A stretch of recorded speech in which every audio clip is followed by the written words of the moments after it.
Here we have a beautiful Castagnari wooden diatonic button accordion in the key of G, C, and then this is a third button start accordion.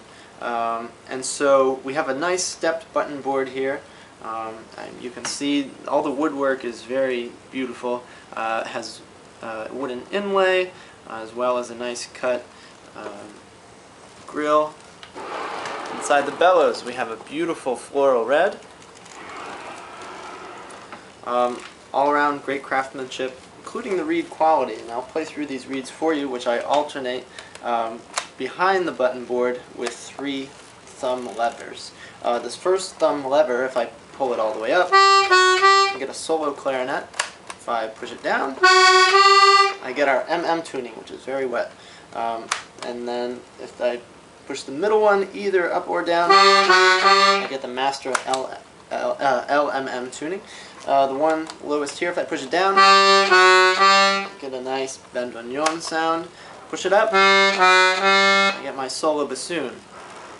On the left hand we have 12 buttons. One lowest to the floor and away from the bellows is G and C. The accompanying major. Up closer to the bellows, but still towards the floor, I have F, the subdominant, in both directions, accompanied with major chords.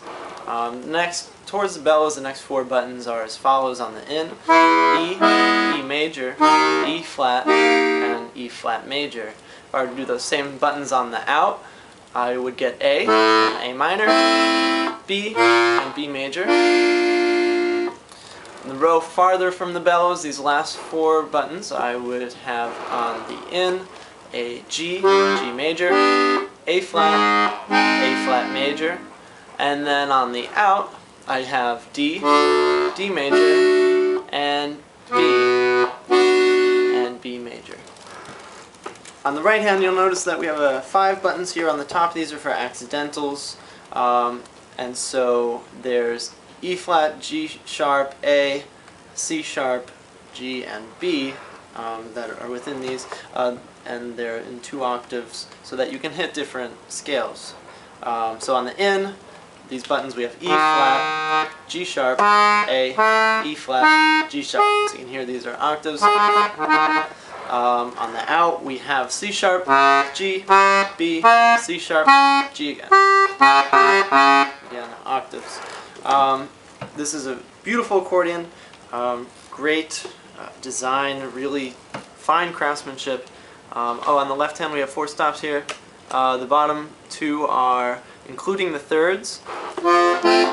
So all the chords are going to have thirds, and the bottom one's a master. The second one is our tenor and the bass, still with thirds. The top 2, we have our master without the thirds, so you could play either major or minor. And then the topmost one is our tenor, that is omitting the thirds. Again, a lot of versatility here, and let me play a few things so you can hear what it might sound like.